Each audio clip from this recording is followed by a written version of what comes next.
करते हुए मैं आज के इस वेबिनार की शुरुआत करती हूँ। मुझे लगता है कि हमारे साथ सभी लोग जुड़ चुके हैं। So good afternoon to all present here. Today, I, Dr. Poonam Pandey, Principal, Greater Noida College of Education, would like to welcome all of you on the behalf of GNC family in this live webinar. विद्या सर्वस्व भूषणम, ज्ञान कभी नष्ट नहीं होता, यह अनश्वर धन है। ज्ञान दान से बड़ा कोई पदहिताय कार्य नहीं है। Inspired by this thought, Greater Noida College of Education was established in the year 2004 by a registered society, Development Foundation of India, promoted by a group of philanthropists, Mr. D.K. Luthra, Mr. K.P. Java, and Mr. S.L. Pahwa, and Mr. Rakesh Saluja, who are desirous of paying back to the society in their own humble ways. The vision of the institute is to prepare good teachers who would be good citizens and contribute in building a socially vibrant, progressive, and prosperous nation. In order to achieve its vision and mission, today GNC is organizing this webinar on the topic Challenges and Effectiveness of Online Teaching in Current Scenario. I am grateful to our patron and managing committee for providing us with such a platform where we can present and exchange thought and ideas in the field of education. As everyone is aware about the fact that Indian culture has been the home to science, technology, philosophy, and to a lot of great philosophers and educators. And I feel honored to make you all aware about the fact that we have been joined by great educators like our Honorable Chief Guest, Professor Dr. Rajesh Prasad Shukla, and our respected speakers like Professor Dr. Harjeet Kaur Bhatia ma'am, Professor Dr. Ramesh Prasad Pathak sir, and Professor Dr. Vijay Kumar Rai sir. वह लोग भाग्यशाली होते हैं जो महान लोगों के संपर्क में आते हैं, और उनसे भी अधिक भाग्यशाली वह लोग होते हैं जो महान लोगों के विचारों के संपर्क में आते हैं. Today, we the people present for the webinar are very lucky to have the opportunity to listen to eminent personalities who have excelled in the field of education. Now, I take the opportunity to introduce you to Professor Dr. Rajesh Prasad Shukla to this gathering. Dr. Rajesh Prasad Shukla is the Dean, Head of the Faculty of Education in Banaras Hindu University. He is a renowned and learned personality in the field of education with more than 41 years of teaching experience. Previously, he was associated with Nagaland University for a long period of 18 years as the head of the department. He has been a subject expert and has been an advisor for several committees for curriculum development and question paper development. He has even played a major role in the development of new education policy Vision 2020. He has been the acting vice chancellor in Nagaland University. He is also associated with many cultural government organizations such as IGNOU, NCT, NAC, and MHRD. You have written multiple research papers that are published in national level magazine. Large number of books have been written by you which help students and teachers to succeed throughout their professional life. Large number of research scholars have completed their research under your able guidance. मैं पूर्ण रूपेण आशान्वित हूँ कि आपकी उपस्थिति से इस webinar को विज्ञान जैसी शुद्धता व दर्शन जैसी दूरदृष्टि प्राप्त होगी. Welcome sir, welcome to this live webinar. Thank you. Welcome to everyone. Welcome sir. From the ancient days till this day, we know that women have played a major role in the growth and development of the society. And the most important element for society's development is the field of education. The women of substance always played a significant role in the field of education. How can we even think of this webinar without one such great personality? So I am once again highly delighted to introduce you all to Professor Dr. Harjeet Kaur Bhatia ma'am. Dr. Harjeet Kaur Bhatia ma'am, the former head of the department, is currently a professor at the Department of Educational Studies at Jamia Millia Islamia. She began her journey in the field of education as a school teacher, and since then, she has been a persistent educator who has spent inordinate amount of time in shaping and transforming the minds and lives of young educators. She has been this professional vocation for more than 25 years now. She has a keen bent of mind for action research with the purpose of implementing innovative ideas to enhance teaching learning experiences. Her areas of interest are educational technology and philosophy of education. She has mammoth of publications and has presented courses, delivered keynote addresses, and chaired sessions at various national and international level seminars and conferences of technology. She has even served as a reviewer, is on the editorial board of various journals in the field of education. Her interests include blended learning, social construction of technology, peer collaboration, inquiry-based reflective and collective learning. She has researched, evaluated, and disseminated technology resources have been associated with international organizations such as SII Washington as a judge and reviewer. She was deputy coordinator of PRS SAP major project of UGC granted to Department of Educational Studies from 2007 to 2012. She has also been awarded the Bharat Gaurav Award in the year 2014 by the IIFF. I am very thankful to you that you give us your precious time from your busy schedule. Welcome, ma'am. Welcome to this live webinar. हम जानते हैं कि भारतीय संस्कृति मानवीय मूल्यों की संस्कृति है, विश्व बंधुत्व की भावनाओं की संस्कृति है, समृद्ध सभ्यता व परंपराओं की संस्कृति है। यदि भारत के चारित्रिक वैशिष्ट्य को समझना है तो हमें भारतीय संस्कृति को समझना होगा। भारतीय संस्कृति व सभ्यता की धरोहर को संभाले professor doctor Ramesh Prasad Pathak sir हमारे बीच हैं। His presence in this webinar will give it a guiding direction so that it will be very fruitful to all of us. I am highly honored to introduce you all with the achievements he has in his professional career. At present, he is working as a professor in Department of Education at Lal Bahadur Shastri Vidyapeeth, New Delhi. You have been a subject advisor and as an advisor for different committees. You have been developed several curriculum and question papers from different universities in different states of nation such as Delhi, MP, UP, Haryana, Rajasthan, Uttarakhand, Jammu and Kashmir. Your role in national level organizations like NCRT, UGNU, SCRT have been worth appreciating. Till now, more than 38 books written by you have been published and several research papers published in national and international journals. We thank you for taking out your precious time for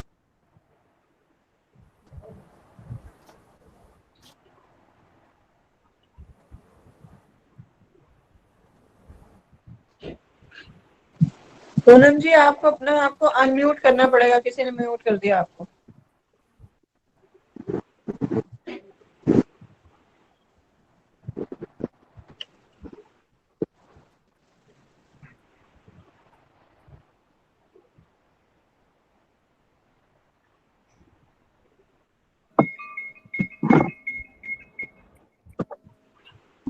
Welcome, R.P. Pathak sir. Welcome to this live webinar. गुरु रे ब्रह्मा गुरु रे विष्णु गुरु रे देव महेश्वरा गुरु साक्षात परम ब्रह्म तस्मै श्री गुरुवे नमः। हर व्यक्ति अपने जीवन की ऊंचाई पर पहुंचने से पूर्व एक छात्र होता है और उस छात्र को सही दिशा दिखा करके उसका मार्गदर्शन करना एक गुरु के ही हाथ में होता है। आज मेरे लिए परम सौभाग्य की बात है कि मेरे मार्गदर्शक professor doctor VK Rai sir इस वेबिनार में उपस्थित हैं। I feel blessed that today we have Professor Dr. V.K. Rai sir with us. He has 38 years of teaching and administrative experience in the field of teacher education. He has published many research papers in reputed national and international journals. Several researches have been completed under his guidance and cooperation. Presently, he is a principal at Modern College of Education, Punjab. Once again, I would like to pay my respect to a person like you who has guided several students to succeed in their professional life. Welcome, sir. Welcome to this live webinar. I would once again like to welcome you all in this webinar. We have always heard a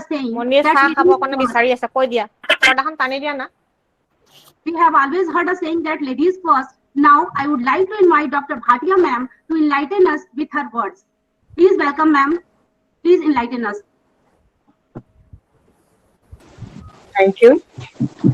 Respected Professor R.P. Shukla Sahab, Chief Guest for this webinar, Professor R.P. Pathak, Professor Gupta, Professor Poonam Pandey, very good afternoon to all. सबसे पहले तो मैं मुबारकबाद दे दूं पूनम जी को, क्यों हमेशा नया नया सोचती रहती हैं और नया नया करती रहती हैं। Thank you, ma'am. Thank you so much. अच्छे से उन्होंने प्रोग्राम को इसको अंजाम देने की कोशिश किया है। Heard more than 1100 people have registered, which is a very good achievement, I would say. बहुत बढ़िया आपका काम है। आप बड़े अच्छे तरीके से करती हैं जो इतने लोगों ने कर लिया। बहुत मुबारक हो आपको और आगे भी आप ऐसे ही करते रहिए। तो मैं अपना जो प्रेजेंटेशन है, जो अपनी बात है, उसको 3-4 हिस्सों में बांटूंगी। सबसे पहले तो ये बताएंगे, हम इसके ऊपर चर्चा करेंगे कि अभी कॉन्टेक्स्ट क्या है, ये चेंज सिचुएशन क्या है। तो पहले से लेते हुए पेंडेमिक आ गया है, अभी हर तरफ एक डर सा, अचानक से ये कह दिया गया सब अपने घर में बैठ जाइए, अपने घर में बंद हो जाइए, जो कभी किसी ने सोचा भी नहीं था। ऐसे सिचुएशन आ गई। Everybody is perplexed कि हो क्या गया, अचानक से ये सब क्यों हो गया और कैसे हो गया। और डॉक्टर्स को कोरोना वॉरियर्स कहने लगे। आपने कई मीम्स भी देखे होंगे जिसमें डॉक्टर्स को कहा कि दे सेव द वर्ल्ड, लेकिन टीचर्स जो हैं वो भी नोबल प्रोफेशन में, तो कैसे पीछे रह सकते हैं। तो साथ में ये कहा जा रहा है कि टीचर्स शेप द वर्ल्ड। तो हमारा काम जो है टीचर्स का किसी भी तरह से कम नहीं है। We are also a front line warriors in corona times, covid times, and we are suppose to shape the world. अभी दूसरी बात जो कॉन्टेक्स्ट में है कि हमारा माइंडसेट क्या था। अब से कुछ समय पहले तक हम क्या कह रहे थे कि टेक्नोलॉजी बड़ी बुरी है, स्कूल वाले बच्चों को मोबाइल नहीं लाने देना चाहते थे। कोई भी किसी तरह की भी टेक्नोलॉजी से हमारे को और हमारे टीचर्स को और हमारे स्कूल सिस्टम को बड़ी परेशानी थी। कहा जाता था कि ये जो स्क्रीन टाइम है बड़ा हार्मफुल है, ये गेम्स खेलने में बच्चे में लगा लेते हैं, इसके अंदर टाइम वेस्ट करते हैं, दिन रात का इनको पता नहीं चलता, बहुत ज्यादा इसमें उलझे रहते हैं और ये अच्छी चीज नहीं है। अचानक से सब बात बदल गई। अभी जो स्कूल कहते थे मोबाइल नहीं होने चाहिए, अब चाह रहे हैं कि हर बच्चे के हाथ में मोबाइल हो। तो आप पेरेंट्स ने तो लेके दिया नहीं था, अभी क्या है ऑनलाइन क्लासेस के लिए, ऑनलाइन एजुकेशन जो आप कह रहे हैं ना, challenges and effectiveness of online technology education. तो ये अचानक से हर बच्चे को एक आपको मोबाइल लैपटॉप वगैरह चाहिए। अब कहाँ से लाया जाए, जो क्लासेस है सबको देनी है, होड़ लगी हुई है हर स्कूल में। मैं तो ये हैरान हूँ कि इन्होंने क्या किया कि गेम्स वाले टीचर्स को, लाइब्रेरियन को पैसे देने पड़ेंगे तो उनको भी किसी तरह से उलझाए जा रहे हैं। बच्चों के ऊपर ये डाल रहे हैं कि आपको इनसे भी सीखना पड़ेगा। कमाल है हमारे यहाँ की क्रिएटिविटी के, मैं दाद देती हूँ, कमाल हो गया। और अगर पेरेंट्स भी वर्क फ्रॉम होम कर रहे हैं तो बड़ी जबरदस्त इंफ्रास्ट्रक्चरल प्रॉब्लम है। लोगों के पास कुछ जो हार्डवेयर है जिसके थ्रू उनके पास ये सब ऑनलाइन एजुकेशन का जरिया बनना चाहिए था, वो नहीं है। तो जो स्क्रीन टाइम बहुत बुरा लगता था हर किसी को, चाहे वो पेरेंट था, चाहे वो टीचर था या चाहे स्कूल था, आज हम फेस करने लगे वाह भी वाह, अब तो हमें चाहिए। दूसरी बात जो मैं ये कहना चाहूंगी वो ये है कि जो हमारे यहाँ हमारी कंट्री के अंदर टीचर्स हैं उनको हम 3 कैटेगरीज में देख सकते हैं। एक कह सकते हैं रेगुलर, एक कह सकते हैं पार्ट टाइम, और तीसरा जो है वो है कॉन्ट्रैक्चुअल। इन सब की डिफरेंट प्रोफेशनल प्रिपेयर्डनेस है, इन सब की सैलरीज डिफरेंट है, पर्क्स डिफरेंट है, और सर्विस कंडीशंस भी डिफरेंट है। तो कॉन्टेक्स्ट के लिहाज से मैं ये कहूंगी कि यूनिवर्सिटीज या स्कूल वाले जो हैं वो कॉन्ट्रैक्चुअल से तो ये चाह रहे हैं कि जल्दी से जल्दी काम खत्म कर दें ताकि तनख्वाह ना देनी पड़े, और जो रेगुलर हैं उनसे चाह रहे हैं कि उनका जितना देर तक चले वो अच्छा है। तो ये भी एक बड़ी परेशानी की समस्या की बात है, या कॉन्टेक्स्ट के अंदर एक बड़ा चैलेंज है। तीसरी बात जो है, टीचर्स जो हैं they are under pressure to create content. अब अचानक से आपने कह दिया आपका सब कुछ तालाबंदी में, सामान अंदर बंद हो गया है, स्कूल में ही रह गया है, आपको थोड़ी पता था कि अगले दिन से आपका लॉकडाउन होने वाला है, और अचानक से आपसे कह दिया जाता है कि आपको कंटेंट भी बनाना है, आपको यूज भी कंटेंट करना है, और उसके बाद बच्चों को असेस भी करना है। तो कंटेंट बनाना तो मुश्किल है, तो कहा जाए कि आप ओपन एजुकेशनल रिसोर्सेज जो हैं वो ले लीजिए। तो वो लेना कौन सा आसान है। हमारे यहाँ तो ये परंपरा रही है ना, जैसे बाहर के कंट्रीज के अंदर हमें लगता है सिलेबस अच्छा है तो आओ भी ऑस्ट्रेलिया वाला तुम्हारा भी ले लेते हैं, इंग्लैंड वाले आओ तुम्हारा भी ले लेते हैं, हर कंट्री, सिंगापुर वाले आओ तुम्हारा, सबको इकट्ठा करके कोलेट करके बच्चे के सिर पे डाल देते हैं। सब कुछ पीछे रुक सकता है, लेकिन हमारे यहाँ के बच्चों के ऊपर भार जो है वो बढ़ता ही जाएगा दिन पर दिन। तो वो जो शिफ्टिंग है ना और मैनेजिंग, वो एक बहुत बड़ी बात है जिसके बारे में शायद टीचर्स अभी जागरूक नहीं है, उनको इसकी ट्रेनिंग नहीं है। और एक और बात है, गवर्नमेंट ने बहुत सारी चीजें, पोर्टल्स जो हैं वो हमें दिए हुए हैं, चाहे वो दीक्षा का ये, ई पाठशाला का ये, एनसीईआरटी का जो एक है, इनफ्लिबनेट यूनिवर्सिटीज को दिया हुआ है, मूक्स का भी का बहुत सारे हैं, स्वयं के कोर्सेज हैं, बहुत कुछ है, लेकिन ना टीचर कैपेसिटी ही नहीं है। तो अब उनको कैसे इसको इस्तेमाल करना है और इंटीग्रेट करना है। इंटीग्रेट ऐसे नहीं कि जबरदस्ती आप ऊपर से कोई चीज डाल दें, इंटीग्रेट होना चाहिए सीमलेस।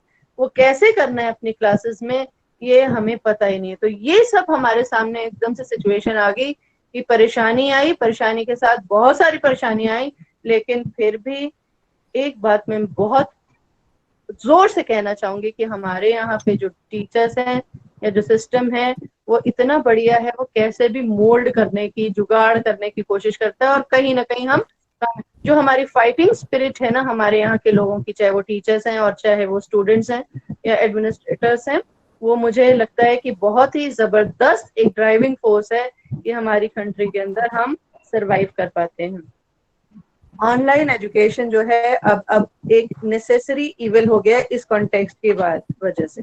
लेकिन अब ये भी तो देखना पड़ेगा, हमने एडजस्ट करने की कोशिश की तो ये एडजस्टमेंट हम ठीक भी कर रहे हैं, या अभी हमको इसके अंदर देखना क्या है, कौन कौन सी चीजें हैं जो ऊपरी सतह पे ही नजर आ रही हैं और हमारे को जरूर ध्यान में रखना चाहिए। क्योंकि पहला स्टेप इम्प्रूवमेंट में होता है कि हमें पता चल जाए कि हमारी गलती क्या है या हमारे को कहाँ सुधार की आवश्यकता है। जो अगर ये कह दिया कि सब कुछ ही ठीक है तब तो ठीक है, तब तो कभी सुधार नहीं होगा। रिसर्चर मेरे मन में सबसे पहले ये सवाल आते हैं कि हम ये देखें कि जो हो रहा है उसे एक रिसर्चर के नजरिए से देखें, एक एजुकेशनिस्ट के नजरिए से देखें, एक टीचर की तरह देखें कि क्या हो रहा है और कैसे हो रहा है और हमें उसमें क्या करने की जरूरत है। तो ये जो ऑनलाइन एजुकेशन है, सबसे पहली बात, क्या ये एक ट्रांसमिशन है या फिर एक ट्रांजैक्शन का मैकेनिज्म भी है? अगर आप याद करें, बहुत पहले एक आइडिया की एड आती होती,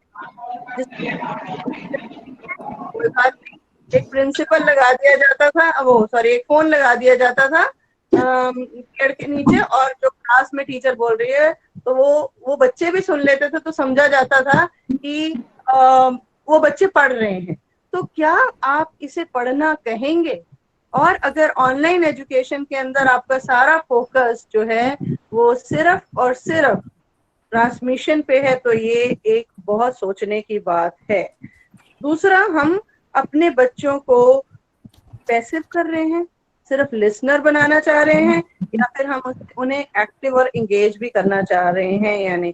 देखिए, हर किसी जगह पे काम करने के लिए एक अटेंशन स्पैन हम एज टीचर समझते हैं। क्लास के अंदर अटेंशन स्पैन, अभी ये वेबिनार हो रहा है, had I been speaking to you face to face in face to face mode, मुझे पता चलता कि लोग क्या सोच रहे हैं, क्या समझ रहे हैं, तो आई कुड हैव चेंज्ड। जो भी मेरे को लगता है कि ऑडियंस के हिसाब से मैं अपनी बातचीत को बदलती रहती और बहुत बार बदलती। लेकिन अब इंगेज है या नहीं मुझे मालूम नहीं। वेबिनार्स के इतना जबरदस्त बाढ़ आई हुई है कि हर कोई अटेंड कर रहा है। मुझे लगता है जब कॉलेज खुलेगा तो इतना बड़ा सा झोला भर के अपने साथ लेके जाएंगे और बताएंगे पॉपुलर कार्टून नाउडेज। उसमें क्या सीखा या नहीं सीखा वो अलग कहानी रहेगी,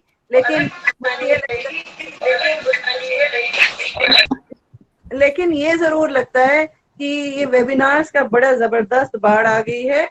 हर जगह वेबिनार्स हो रहे हैं, चाहे कॉर्पोरेट वर्ल्ड है, चाहे स्कूल, हर दुनिया का शख्स जो है वो ये साबित करना चाह रहा है कि हम खाली नहीं बैठे, कुछ किया या नहीं किया वो अलग कहानी रहेगी, वो हमको बाद में पता चलेगा सीखा क्या।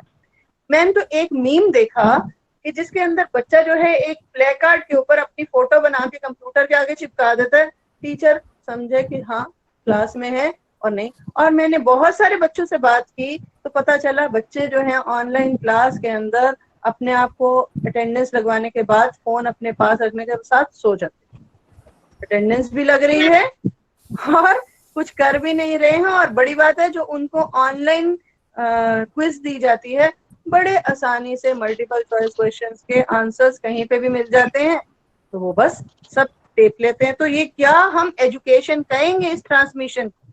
ये बहुत बड़ा सवाल है जो मुझे लगता है कि हमें सोचना चाहिए।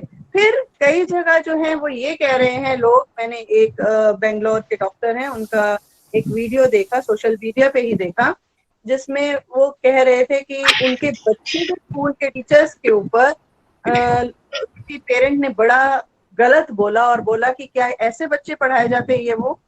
अब एक बात है कि क्या हमारे में एम्पैथी है? अचानक से आपको कह दिया गया कि आप ऑनलाइन आ जाइए और आपको कोई तैयारी नहीं है, आपकी कोई कैपेसिटी बिल्डिंग नहीं है। अगर हम देखें तो जो हमारी टीचर एजुकेशन है वो फेस टू फेस मोड के लिए थी, कहाँ पे डिस्टेंस एजुकेशन का उसमें नामो निशान था। आपने अचानक से कह दिया कि अब आपको डिस्टेंस एजुकेशन की जो सारी चीजें हैं उसको देखते हुए पढ़ाना शुरू करना पड़ेगा। आप कंटेंट से जूझ रहे हैं, हार्डवेयर से जूझ रहे हैं, सॉफ्टवेयर से जूझ रहे हैं, और आपको बच्चों तक पहुंचना है, आप खुद ही जूझने में है, तो कहाँ पहुंचेंगे? अब आपका कंटेंट से ज्यादा ध्यान जो है वो टेक्नोलॉजी की तरफ चला गया, जिसकी वजह से कई बार 19-20 भी हो जाता है। और उन्होंने कहा कि मैं 20 साल से पेशे से डॉक्टर हूं, अगर अचानक से मुझे कह दिया जाए कि जो आप सर्जरी कर रहे हैं अब सारी दुनिया को दिखाई जाएगी, तो शायद मैं भी कांप जाऊंगा। तो ये जो है टीचर्स को एक स्केपगोट, बलि का बकरा बना के रख देना कि तुम्हें कैसे भी इस्तेमाल किया जा सकता है, ये भी एक बहुत बड़ी सोचने की बात है कि क्या हम हमेशा उनको ब्लेम ही करते रहे और कहते रहे कि तुम्हारी वजह से सब खराब है, या इसके ऊपर कुछ और सोचने की जरूरत है। तो चैलेंज तो एक ये बहुत बड़ा हो गया कि ट्रांजैक्ट कैसे करें, कि आप जब असेसमेंट करते हैं, वो भी एक बहुत बड़ा चैलेंज है कि आप बच्चे की टाइपिंग स्किल देख रहे हैं, आप बच्चे की सब्जेक्ट नॉलेज देख रहे हैं, फिर आपको सवाल ऐसे बनाने हैं जो सारे बच्चे कर सके। तो ये जो है ये एक बड़ी ही विडंबना है जिसको आप एजुकेशन का नाम दे रहे हैं, शायद वो कुछ और है। आप बच्चों पे ट्रस्ट ही नहीं कर सकते। आप क्या कह रहे हैं, बच्चे को कह रहे हैं कि एक और कैमरा लगा के रखो अपने साथ जब आप टेस्ट कर रहे हैं। अरे प्राइवेट स्कूल के बच्चे, वो भी मुश्किल है, हाईली एजुकेटेड फैमिलीज जो है, जो सोशियो इकोनॉमिक स्टेटस में बहुत ऊपर है, उनको भी मुश्किल है। तो आप तो फिर ये मान के ही चल रहे हैं जो गरीब है उसे तो कोई शिक्षा का अधिकार ही नहीं है। तो फिर राइट टू एजुकेशन गया कहाँ? अब तो कोई सोच ही नहीं रहा कि किसी भी गरीब को भी शिक्षा का अधिकार है, क्योंकि ये तो मान के चले जाते हैं आपके पास ये सब कुछ इंफ्रास्ट्रक्चर प्रोविजनिंग होनी चाहिए थी, और दैट टू बिल्कुल मॉडर्न, बढ़िया से बढ़िया ये सब चीजें होनी चाहिए थी। कोशिश करते हैं टीचर्स कि हम इंटरैक्टिव बनाएं, हम अच्छा हिंदी का सॉफ्टवेयर असेसमेंट नहीं आता हूँ, आपने कह दिया मैथ्स पे सब स्क्रिप्ट करना है, अंडर स्क्रिप्ट करना है, केमिस्ट्री में करना है, नहीं आता बच्चों को और ना टीचर्स को आते। अब इसके अलावा आपने बच्चों को कहा, टीचर्स का इनिशिएटिव को तो मैं सैल्यूट करती हूँ कि बेचारे नहीं कहना चाहिए, मतलब बहुत ही हिम्मत से वो इस सिचुएशन का सामना करते हुए बिना हार माने पहले दिन से जुट गए। मैंने किसी टीचर को ये कहते नहीं सुना कि हम नहीं कर सकते, जैसे भी ये कोशिश करी।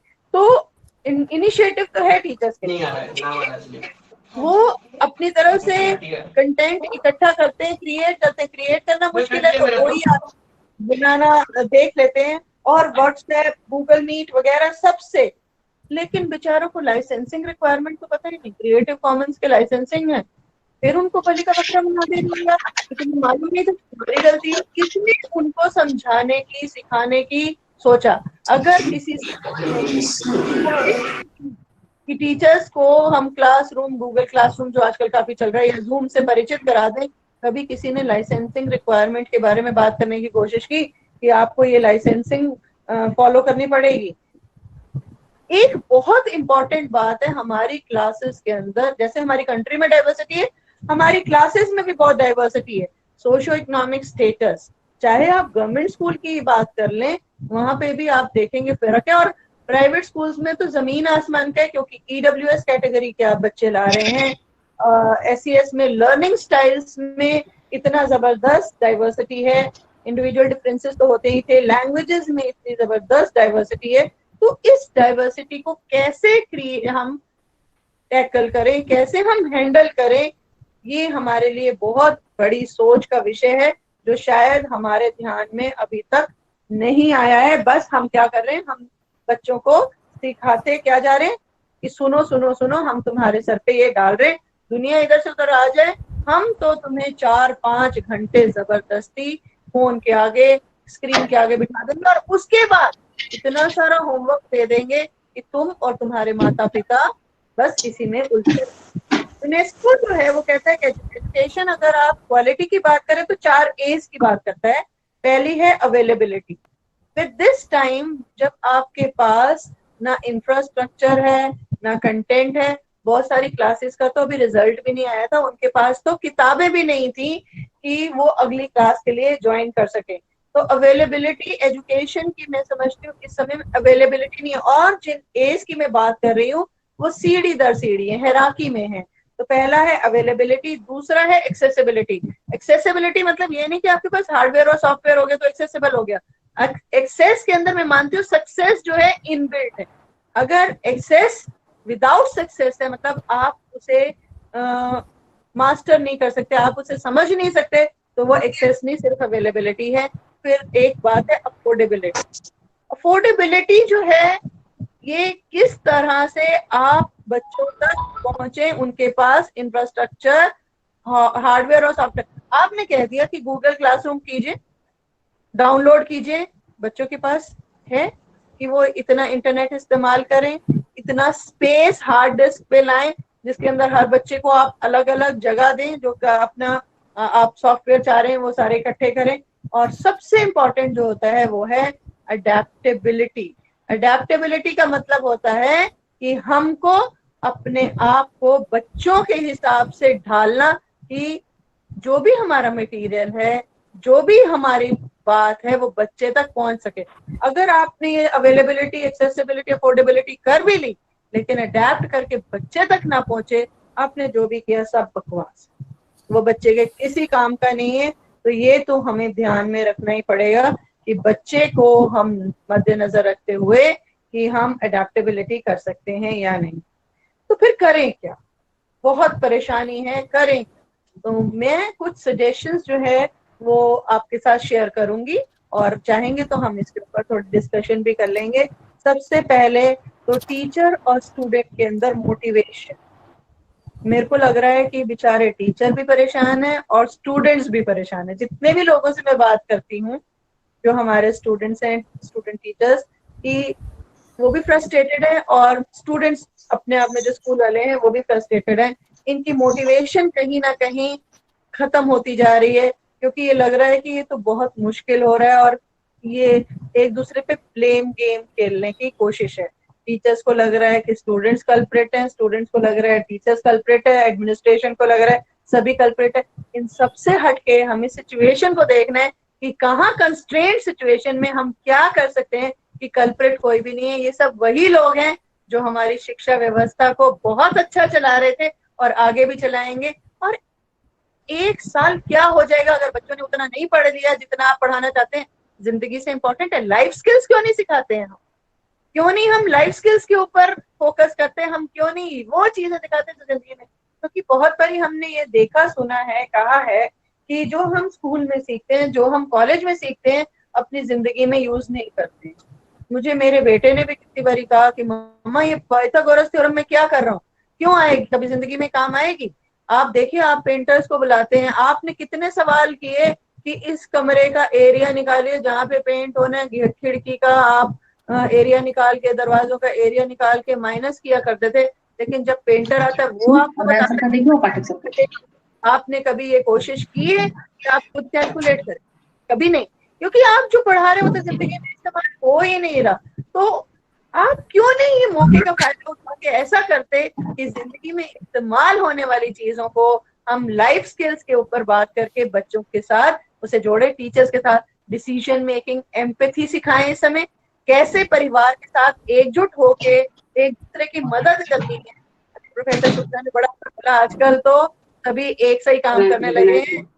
अभी हम जब पहले बात कर रहे थे तो वाकई अब वो जो डिफरेंसेस थे कुछ कम होते से नजर आ रहे हैं। तो कल्चरल शिफ्ट हो गया है कि ये मेरा काम, ये तुम्हारा काम नहीं है, अब सबका काम है। एक बच्चे भी पूरे साझेदार हैं इसमें। और जो आप कह रहे थे मोबाइल छेड़ना ही नहीं है, टेक्नोलॉजी से करंट लगता था, अभी आप सब कुछ अलाउ कर रहे हैं। तो ये सब है।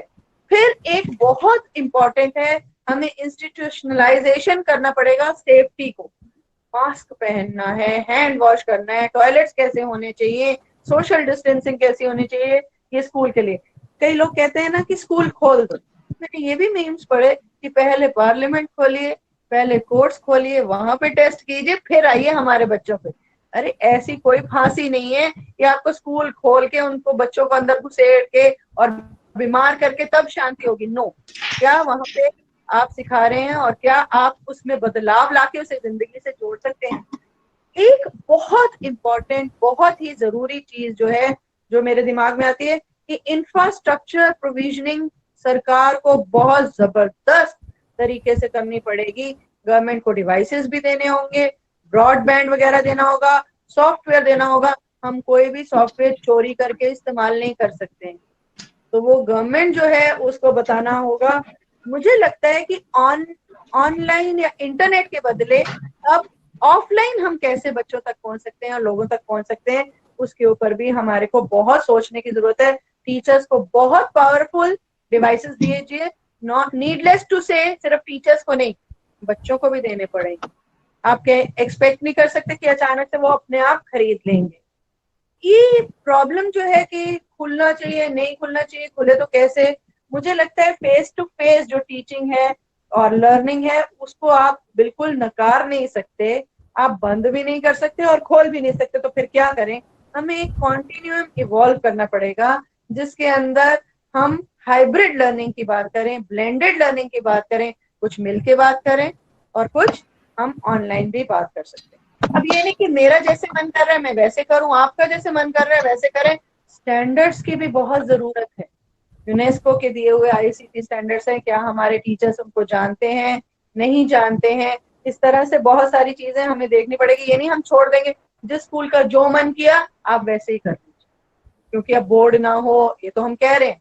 असेसमेंट सिर्फ इसलिए नहीं होती कि बच्चे को पास फेल करना है, ये तो डिवाइड एंड रूल वाली अंग्रेजों की मानसिकता थी। हमारे इधर जो गुरुकुल थे कोई बच्चा फेल नहीं होता था, गुरुजी अपने हिसाब से कह देते थे किससे पानी मंगवाना है, किससे भिक्षा मंगवानी है, किसे स्मृति और श्रुति में डालना है। किसी के लिए ये नहीं होता था कि यूनिफॉर्म आपने करिकुलम कर दिया, सबको पास फेल करके ठप्पा लगाया और चल आगे और आता कुछ भी नहीं है फिर भी, क्योंकि रोट मेमोराइजेशन है। तो ये हमें देखना पड़ेगा। अभी हमारे को जो सबसे ज्यादा जरूरत है वो है रिसर्च स्टडीज, केस स्टडीज की, ताकि हमें पता चले ये जो हमारा रिसोर्स कंस्ट्रेंट एनवायरनमेंट है ना उसमें हम काम कैसे करें। मुझे लगता है इसमें टीचर्स की आवाज, teachers voice is very important. जिनको हम सबसे कम इंपॉर्टेंस देते हैं वही सबसे ज्यादा जरूरी है। मैंने एक स्टडी अभी पढ़ी, मुझे उसमें देख के हैरत हुई। 30% टीचर्स को तो ये डर लग रहा है कि हमारी नौकरी रहेगी भी है। 70% लोगों को ये डर लग रहा था कि हाइजीन क्या होगा, उनकी सेफ्टी क्या होगी।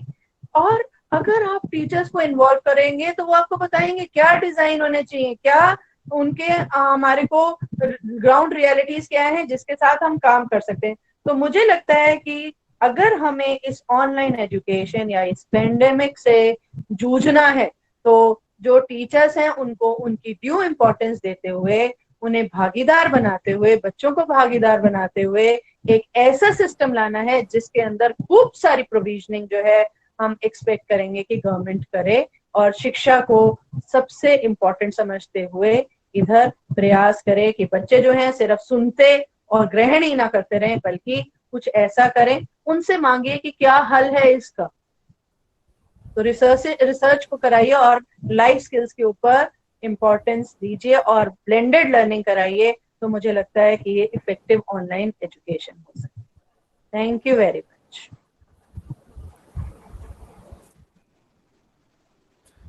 Thank you professor Bhati. Poonam ji, मेरी तरफ से I have done. Hello. Thank you so much ma'am. Really आपने बहुत ही अच्छी बात कही कि क्या हमने ये जानने की कोशिश की कि हमारे टीचर्स इसके लिए तैयार हैं कि नहीं, हमारे बच्चे हैं तैयार हैं कि नहीं, और वाकई इस वेबिनार की एक बाढ़ सी आई हुई है। इसमें बहुत सारी चीजें, लेकिन अच्छी बात मुझे ये लगी कि मुझे आप जैसे वक्ता को सुनने का मौका भी मिला। अगर शायद ये परिस्थितियां नहीं बनती तो मैं आपको और शुक्ला सर जो आज हमारे साथ जुड़े हुए हैं उनको सुन नहीं पाती।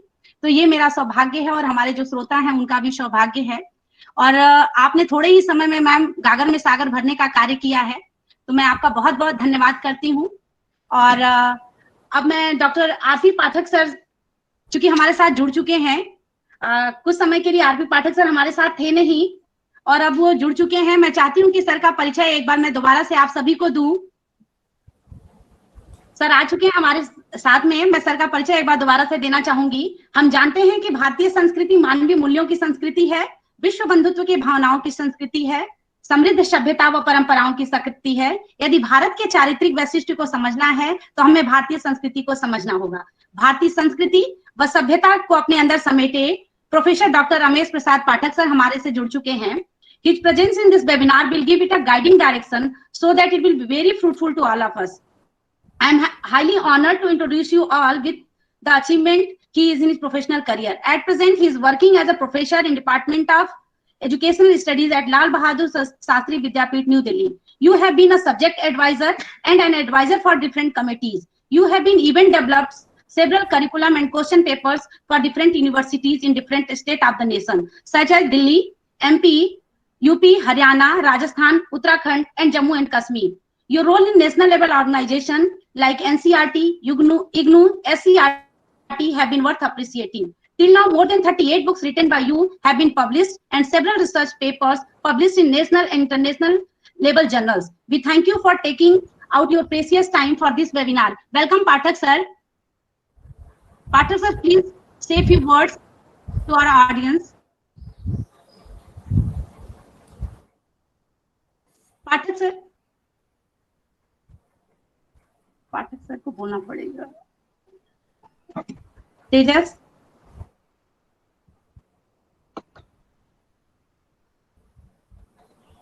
पाठक सर आप, हाँ ये सर जुड़ चुके हैं आप. Welcome sir.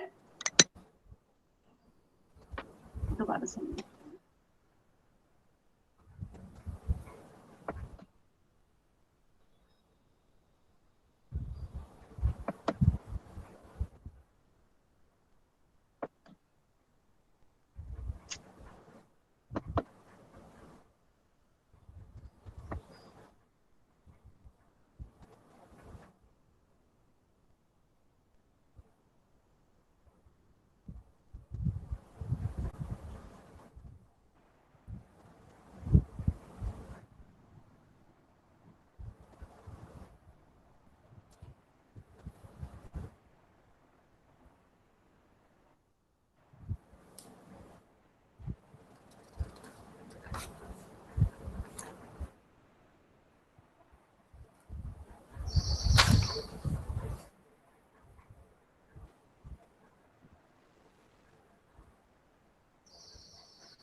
So we can go to the next speaker, Dr. Poonam. Hello. Yes, sir. I invite to Dr. V.K. Rai, sir. Yeah. Dr. V.K. Rai, sir. Please welcome.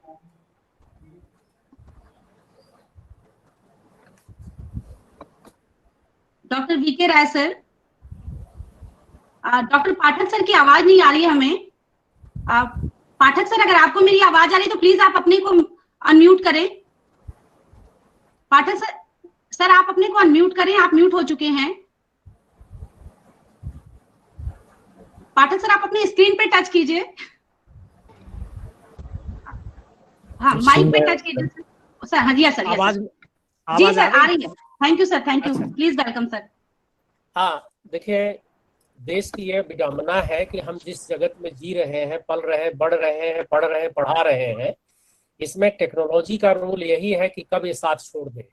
आज हम online की बात कर रहे हैं, तो ऑनलाइन और offline के बीच में as a teacher educator and students की जो बातें हैं, इसके बारे में थोड़ा सा चिंतन करने की, मनन करने की यह जरूरत है कि अभी तक हमारी परंपरागत गुरुकुल प्रणाली में, गुरुकुल सिस्टम से ई स्कूल की बात कर रहे हैं, ऑफलाइन से ऑनलाइन की बात कर रहे हैं. शिक्षा का जो उद्देश्य था है कि एक चरित्र का, एक मानव का निर्माण करना, एक जो है साथ साथ जो है उनमें ज्ञान का उत्तरोत्तर विकास करना और समाज का कल्याण करना.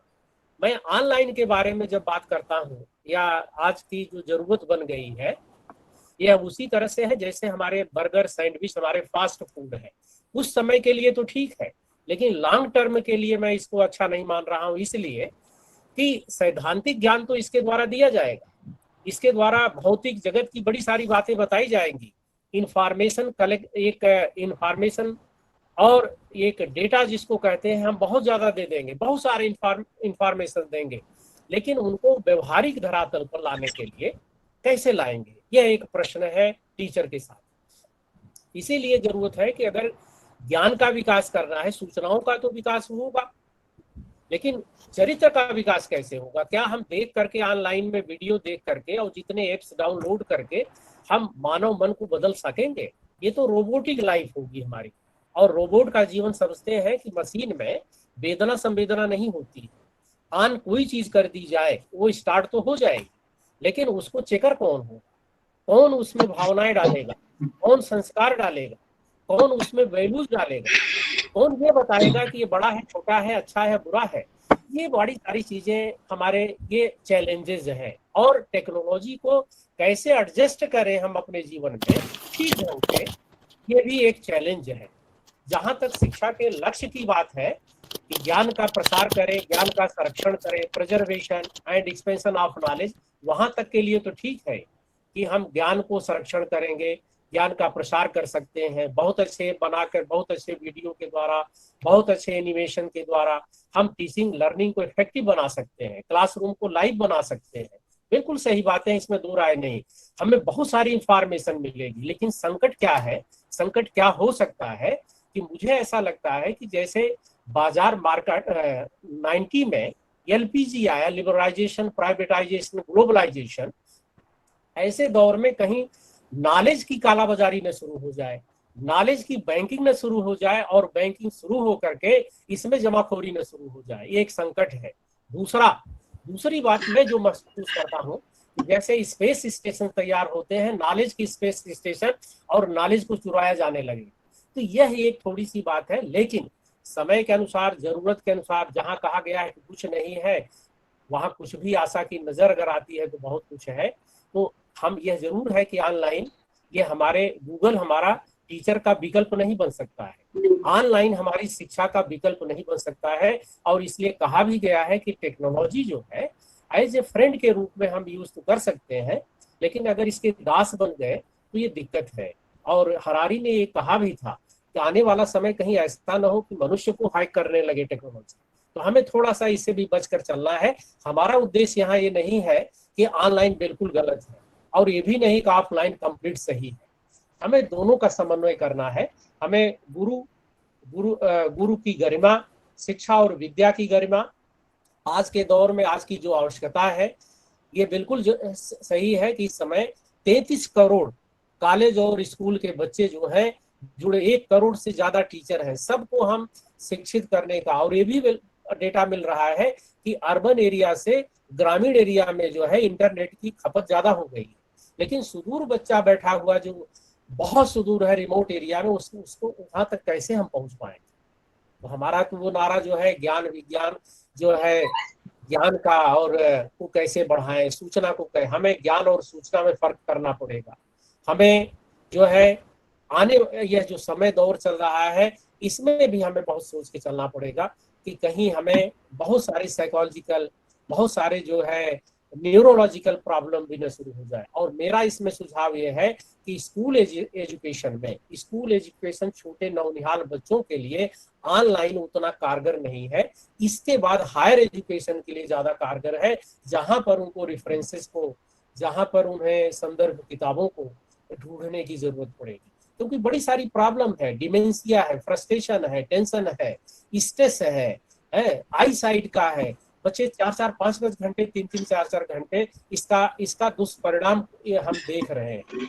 तो ये हमारी कहीं शिक्षा, टीचिंग लर्निंग की जो पटरी है, उसमें कहीं ऐसा तो ना हो कि ड्राइवर और गार्ड का जो है कोऑर्डिनेशन बिगड़ जाए। टीचर तो गुरु है ही है, टार्च बियरर भी है, नॉलेज वर्कर भी है, जो है फैसिलिटेटर भी है, कौन सा रोल अदा करेगा इसमें, ये हमें सोचने की थोड़ा सी जरूरत है। और ये सत्य है कि दोनों बातें हैं। बड़े सारे हमें हाइब्रिड, ऑफलाइन ऑनलाइन का हाइब्रिड जो है एक कनेक्ट तैयार करना पड़े। यूजीसी ने बहुत सारे एप्स तैयार किए हैं, बहुत सारी अच्छी बातें हो रही, इसमें दो राय नहीं, लेकिन हमें कोई रोकने वाला, हमें चेक करने वाला, हमें ये बताने वाला अच्छा और बुरा कौन है, ये जरूरत होगी। मैं इन्हीं शब्दों के साथ अपनी वाणी को विराम करता हूँ। ये greater Noida college of education की प्राचार्य डॉक्टर पूनम को मैं विशेष रूप से आभार व्यक्त करता हूँ, और अपने श्रद्धेय शुक्ला जी को, और अपने राय साहब को, और हरजीत और भाटिया जी को, और जितने भी हमारे श्रोतागर जुड़े हैं, सबको मैं धन्यवाद देता हूँ। पाठक जी नमस्कार। नमस्कार। Thank you sir for your kind words. Sir आपने बिल्कुल सही बात कही कि शिक्षक का रिप्लेसमेंट ऑनलाइन टीचिंग नहीं है, और जो ऑनलाइन टीचिंग की बाढ़ आई हुई है, आवश्यकता तो है कि शिक्षक इसे जाने और समझे, क्योंकि आजकल के जो बच्चों के हिसाब से टीचर को तैयार होना पड़ेगा। आजकल के बच्चे जो है टेक्नोलॉजी के साथ ही पैदा हो रहे हैं और टेक्नोलॉजी को ही समझते हैं, और जब शिक्षक उनके साथ कंधे से कंधा मिला के नहीं चल पा रहा है, पहले तो क्या होता था, बच्चा कंधा मिलाने की कोशिश करता था, अब शिक्षक कंधा मिलाने की कोशिश कर रहा है। तो बच्चे किससे, अब मुझे, मैं खुद भी अपने बेटे से पूछती रहती हूँ कि बेटा जरा मुझे समझाना और बताना, तो मुझे लगता है कि ये सीखने की आवश्यकता तो है, लेकिन रिप्लेसमेंट नहीं है।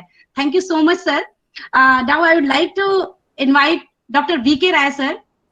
सर प्लीज आप अपने आशीर्वाद से हम सभी को लाभान्वित कीजिए। हाँ, डॉक्टर वीके राय सर हमारे साथ जुड़ चुके हैं। सर मैं आपका प्रणाम करती हूँ, और प्लीज आप जो हैं हमारे जो श्रोता हैं और हमें अपने शब्दों और विचारों से लाभान्वित करें। Doctor Vijay Kumar Rai sir. Sir आप अभी म्यूट हैं, अपने को अनम्यूट कीजिए प्लीज।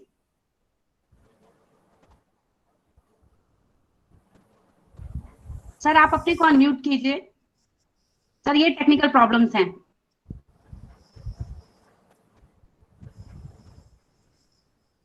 टेक्निकल तो है ही है, अनम्यूट कोई नहीं चाहता अपने को ना। यस सर, टेक्नोलॉजी को अनम्यूट कीजिए, सॉरी। अपने को नहीं कहीं चाहता। बड़ों का सानिध्य रहता है तो शब्दों का चयन ठीक हो जाता है। ये सर आपके सानिध्य का परिणाम है। सर आपका मोबाइल जो है वो म्यूट है, उसे अनम्यूट कीजिए। राय सर, राय सर अगर मेरी आवाज अब तक आ रही है तो।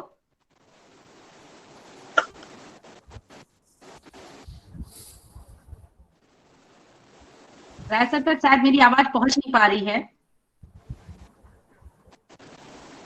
राय सर अगर आप तक मेरी आवाज पहुंच रही है तो आप अपने मोबाइल की स्क्रीन पे जाकर के उसको अनम्यूट कीजिए।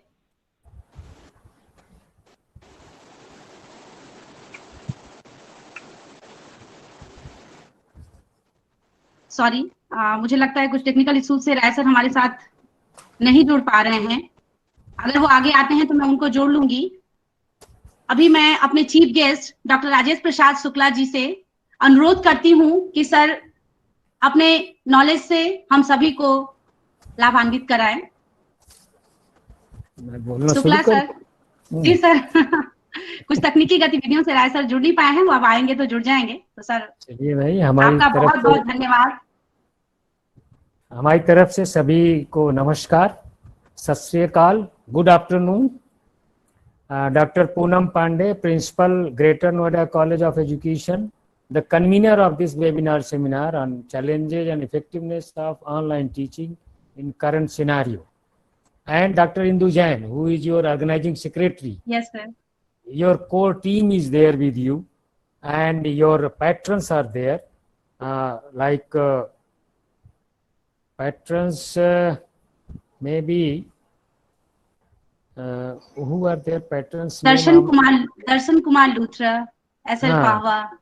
Yeah, Mr. Saluja, Mr. Paha, Mr. Java, Mr. Luthra, all are there. And our colleagues, Professor Dr. Harjeet Kaur Bhatia, Professor R.P. Pathak, Professor V.K. Rai ji, and all other participants. I am told that 1100 people have registered for this webinar seminar, and all other audience, those who are there behind the scene of organizing this seminar. People have already mentioned and covered and underlined, rather emphasized what are the challenges and issues regarding the online teaching under the current scenario. But to me, if you allow me, I can just say that what is the current scenario, that is most important. Where from we have come today. All of a sudden, that was also all of a sudden. If you remember, in December 2019, somebody reported a problem of respiratory system in Wuhan, China. Then many others reported the same problem in China. Then many other countries also people reported the same problem, respiratory problem, and so on. The disease is spread in many countries and covered around 203 countries, including India. That this was the problem, and then WHO then declared that this is the COVID-19. Now from there, this situation emerged. The situation emerged, and it was very frightening situation because the disease is a fatal one. So people got afraid. But the Indian scenario was different than all other countries. Our leadership, Prime Minister Modi, who is a far-sighted person, visionary, and he could guess the situation, and he declared the lockdown situation from 23rd March till today. The third, fourth phase is going on. And then I'm told that from tomorrow also there will be a lockdown situation with the certain opening. Certain sectors will be open. So this is the situation. And under the situation, when the many sectors have been closed down, the college, universities and schools have been also closed down. And it will remain closed, I'm told, till July at least. So under that situation, if you go to the number of students who are enrolled in different schools, colleges and universities, the huge number. I'm told that there are 250 plus million students up to intermediate stage. There are 20 plus million university and college students. They are now at home at present. Instead, they should have been there in the colleges and schools. So this much huge number of students is staying at home, and we have to take care of their educational needs as a teacher and as an administrator also. So we started that we should adopt online mode of teaching to address their educational needs and complete their courses, so that their 1 year session may not be lost. This is the situation. So now we come to the this present situation of educational institution and society. Now I will just try to remind our audience that the Indian culture is a so strong culture. That's why India is a leader, a guru of all throughout the world. विश्व का गुरु है India, इसीलिए कहा जाता है क्योंकि हमारा culture बहुत इनरिच कल्चर है और उसकी कुछ क्वालिटीज हैं. तो क्वालिटीज मैं एक दो यहाँ मेंशन करना चाहता हूँ क्योंकि इस प्रेजेंट सिनेरियो में बहुत जरूरी उसको जानना, और उसी की वजह से maybe because of our enriched culture we are able to fight against the corona, and very smoothly we are fighting against that, because we respect the diversity, because we believe in unity in diversity, because we see the concept of complete man. Complete man, when I say that society helps a person to grow and develop, that is our Indian culture. And we have universal outlook, we have humanity, we have non-violence, and we have a prayer like that, Satyamev Jayate, Satya ki vijay hoti hai. And we have manliness, that is Paurush. Paurush is there, and centralness, that we see the entire population as one. Not it is mine and yours, but it is everyone's. That is the outlook of the Indian culture. With this background, we have now a leadership of the present leadership, and they have also, and you just remember, when the Prime Minister Modi said that we will Thali Bajao, Tali Bajao will be there just to symbolize that we are active in fighting against the corona, and we are encouraging the medical staff and police and other NGOs who are fighting against the corona, just to encourage them. They do, just see, the entire population got up and did it. Again, Diya Jalana at the particular time, for particular time period, that also country stood up and joined the hand. So the gesture that we belong, we believe in unity and diversity. We are self-disciplined. We are able to realize the things. We are able to define the certain things. We can adopt this new lifestyle. These are the things that help the country to come forward, and the teachers are the part of that society. We teachers have also changed ourselves. We also try to learn certain things which we were not able to learn. So there is a change situation, there is change value pattern, there is a change dignity of labor, there is a change get-together system, there is a change communication process, there is a change from searching knowledge from one source to another source, and there is a change in the role of media and use of the media. There's so many changes are there, and that's why we are now ready. The current situation is there, and we are ready to face it with our own abilities, capabilities, and potentialities. Now, when the 250 plus million students up to the intermediate stage and 20 plus million university and college students are at home, so online system is the only alternative at present available, because we were not visualizing the current situation. So that's why for that, and we are trying to use it. I agree with Professor Bhatia when she was saying there are problems. Problems are there, but there you have no option other than this to satisfy the needs of the people. I'm not saying that we are going to really have a quality education, but this is the only under the situation, because students may not suffer from the anxiety, may not suffer from the stress, may not suffer from the attitudinal problem, may not suffer from the interest problem, may not suffer from mental problem, may not suffer from psychological problem, and all those things are there. That's why a system is available, and or we can explore better and better in future. At present, we have to make use of that, and we are trying to make use of that. I agree. We are not prepared.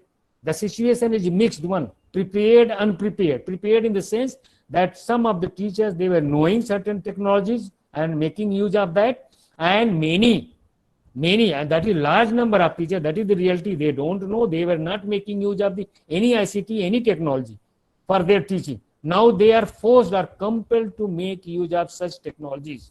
And as a dean and head in such a big university, I also find that there is a problem with the certain teachers. They could not do it. And I have data on that. Only less than 50% students, they are attending the online classes, and only 20% students are very serious in the online courses and e-content.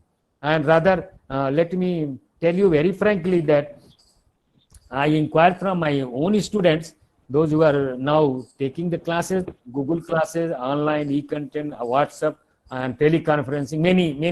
Many media is used. So I asked, what is going on? How are you? They reported that they have sent a cartoon to me showing that all of a sudden the e-content, e-resources, and e-assignment given to us, that virus is stronger than the coronavirus for us. So you see, they got all of a sudden everything. I mean, people have just pumped all the content to them, showing that.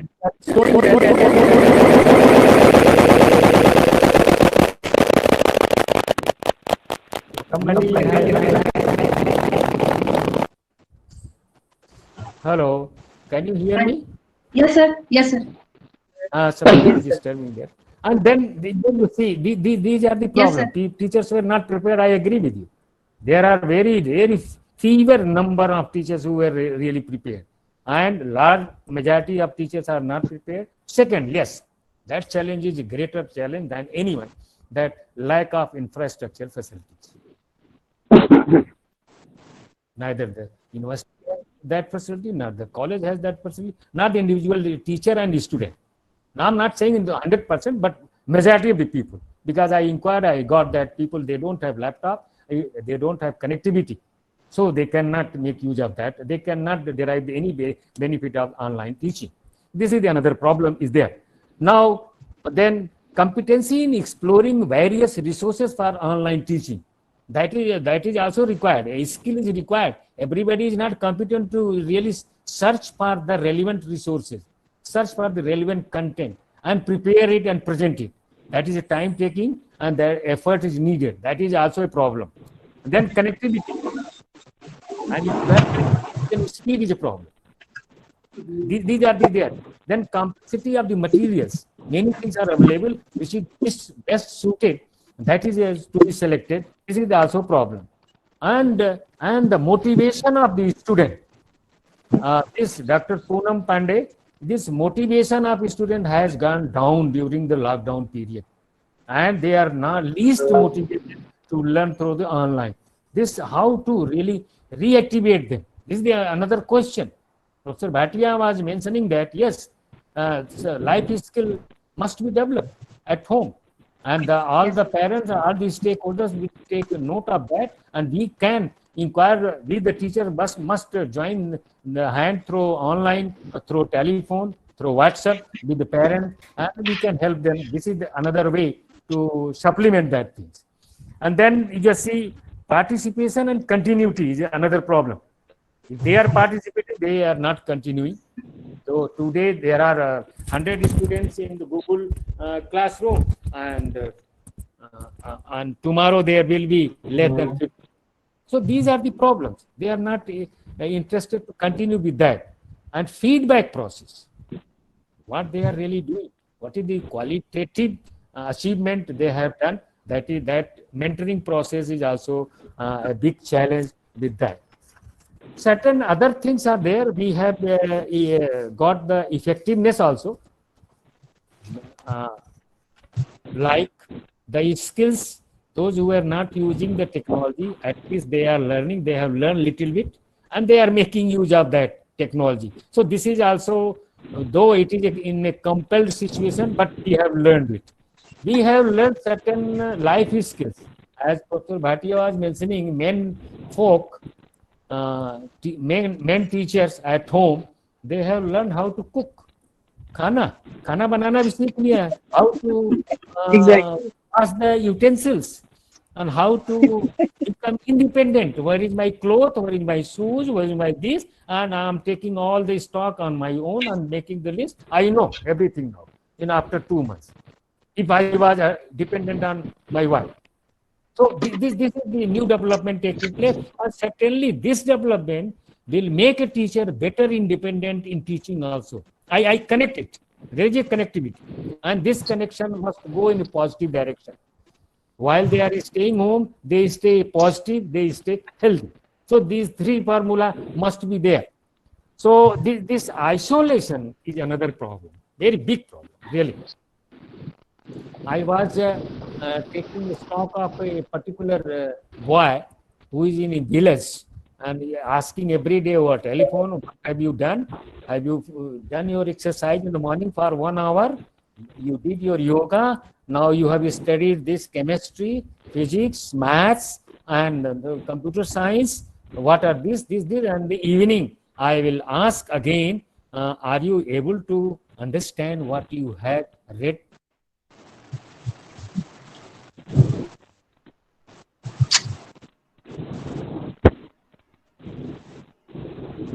Of your understanding.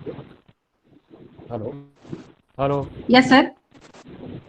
So this is, we just see, this is another way to mentor the students in a group also. Through WhatsApp also we do our student. Then we get, and we accordingly we give them guidance also. So this is also one way to make it better, effective, online, supported by again teleconferencing. And yes, I agree. Professor Pathak, Professor Bhatia both said that it is not alternative to the face-to-face teaching. Nobody will say it is not alternative, because it is again oriented towards the cognitive domain only. And what about the two other domains? What about the affective and psychomotor domain? This is not taken care by the online mode. So these two, the rest one are the complementary to the first one. Okay, the first one is reflected through the rest two one. So this is the personality will not be developed fully what we want to develop. That's why in isolation, the online teacher, the student is staying at home, must try to communicate that how to develop the emotional maturity, how to develop a positive feeling, how to develop the attitude, and rather to talk to the parents, so that this part is also developed side by side, and ask to do the household work also, so that psychomotor part is okay. So these things must be taken care by the teacher and the parents together, and then we can say that yes, the major problem, what I visualize is that the attitude, empathy, passion, and response behavior. These I have identified 4 things. I repeat it: attitude, empathy, passion, and response behavior. Attitude, empathy, passion is related to the home and institution both. Or response behavior is totally related to the teacher and taught relationship, teaching learning process. That is there. When a child want to initiate certain things and want to discuss a certain point with the teacher, that part is missing. And how to make some alternate situation here so that this response behavior is also developed, because the curiosity of the student is not satisfied in our. It is almost one way. We are searching, we are bored, we are puzzled in searching the material. We means many teachers, they express like this, and they all of a sudden they will bring it and dump it online now, and they will report. Because in my university, every evening I have to get the report of each and every teacher. What have you done online today? With how many students? What is the course? What was the content? All these they will report, and I will compile. I will report to the Vice Chancellor, and Vice Chancellor will report to MHR. So this is the way it is going on. But that also, number of students, okay. The quality of content, what is that? The teacher, you cannot ask the question, why have you selected this one? The teacher has selected, he or she knows that this is the better content for my portion, for my paper. So it is going on. But the students, they say, sir, we need. Now, the data shows that all the teachers have accepted after almost finishing the courses online, they have conveyed that we need at least 1 month face-to-face interaction with the student. And also, the student community has also communicated that we need face-to-face interaction. So you just see, and we are happy to note this, that yes, we also see that face-to-face interaction must be there, so that what is the online went on is not sufficient. We know it to make it sufficient through online, offline. So we have to blended learning, what Professor Pathak, Professor Bhatia was saying, mixed approach, but collaborative learning is missing again. How to collaborate each other and learn. That wisdom is missing, is it? And the peer behavior is missing again, and the teacher is also missing. The colleagues who sitting together, Exactly. is it, interval and having a chat on certain issues, laughing and gossiping for a moment, for half an hour, and we are getting refreshed, again going and teaching. So that is there. That cannot be replaced by the online. So in this situation, we have no alternative, but we have to see that the online, offline, both can go. And I think that UGC will also prefer to have at least 1.5 month face-to-face interaction with the student, then go for the exams and other things, because you cannot go directly to the examination and the revision. One more point is that the student community at large, they have communicated that we once expressed that throughout for the whole university, that let us have objective type the examination. They could know it. So next day came the representation. No, we are not ready for the objective type. We will go for the old pattern of the examination. Rather, some of them, they have expressed that first year student can be promoted based on the previous semester examination. There should not be any examination under the conditions. These are the situations. You have to collect the different and various type of the data. Then you have to see what is the common thing. Then you take the decision. So under this situation, I think, yes, let us go for that mixed approach and do it. We can fight Corona also. We can fight the demerits and challenges of the online teaching. But one thing I would like to mention that and I agree with my speakers that, especially Professor Bhatia was telling, infrastructure problem. Yes, madam, it is there. Why don't you recommend that, like government has given a gas chula, government should give the laptop with connectivity to all the students throughout the country, irrespective of the place and institution. So because this situation will persist, it is not going to be over very soon. And you have to make use of the mixed approach. Hardly you will have face to face. Mostly you will go on online. Online, when you are going to make it better situation, let the infrastructure facilities be available with the teacher. Teacher can afford with the salary, but the student cannot afford the laptop. That is the essential part. It has become. So this is yantra. And teacher can give the mantra. The mantra, yantra, or tantra. Tantra is the student's own physique and mind. So connect it all, yantra, mantra, tantra, and then there will be continuity of the flow of the knowledge. Knowledge will be converted into the wisdom. What Pathak sir was saying, information is going on, but information must be converted into the knowledge. The knowledge part must go to the wisdom. Wisdom part will come only when there is a face-to-face situation. And why not? We should be courageous enough, strong enough, and must be motivated, self-motivated. Yes, these challenges we can convert into opportunities. When there is a deprivation, do something very, very positive, that deprived condition will go away, or it will be not seen, it will be removed automatically. So that situation we teachers can create among ourselves first, then to the student, and throw student to the community.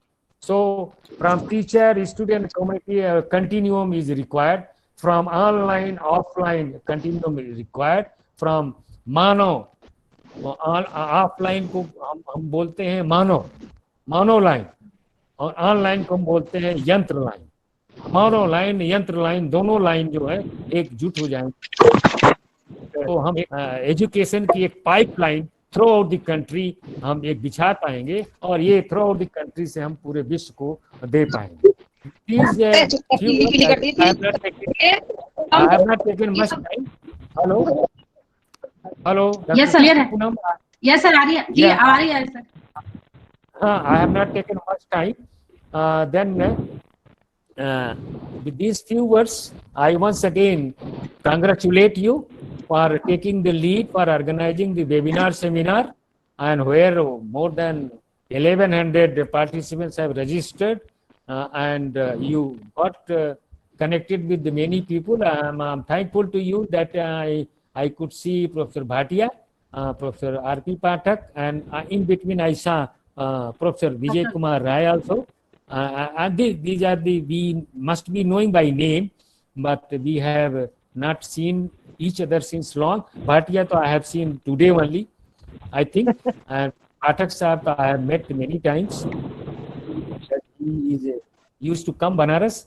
And Professor Vijay Kumar Rai, he was earlier in the Ghosi. No. Professor Rai was earlier in the Ghosi. Or since beginning. Narsing University. You are from here only, BHU. Because by name I know you.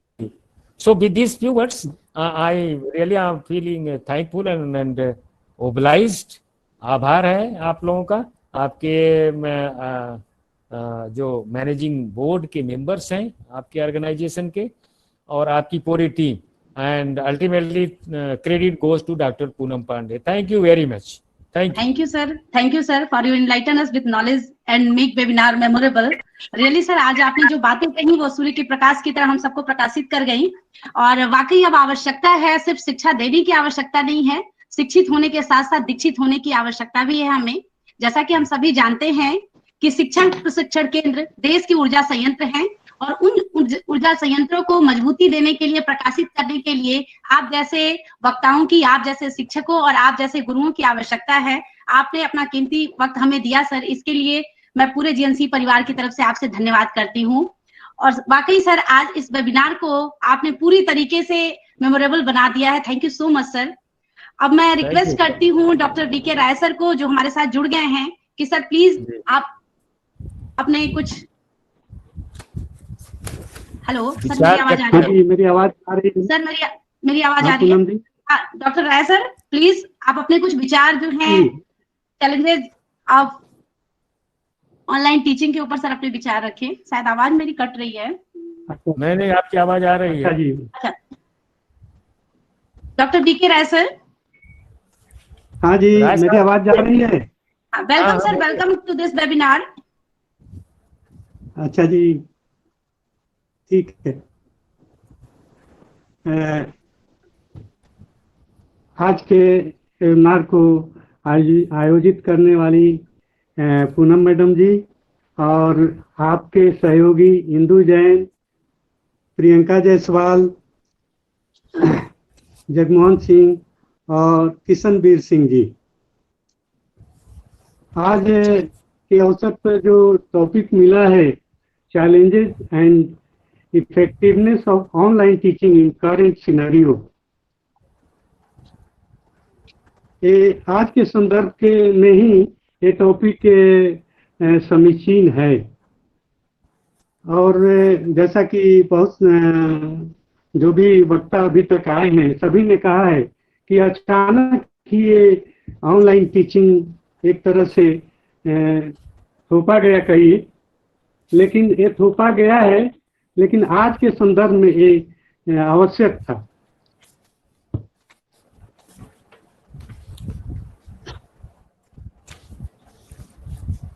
इस topic के अंतर्गत 3 चीजें हैं, challenges हैं, effectiveness है teaching के 2, और current scenario है।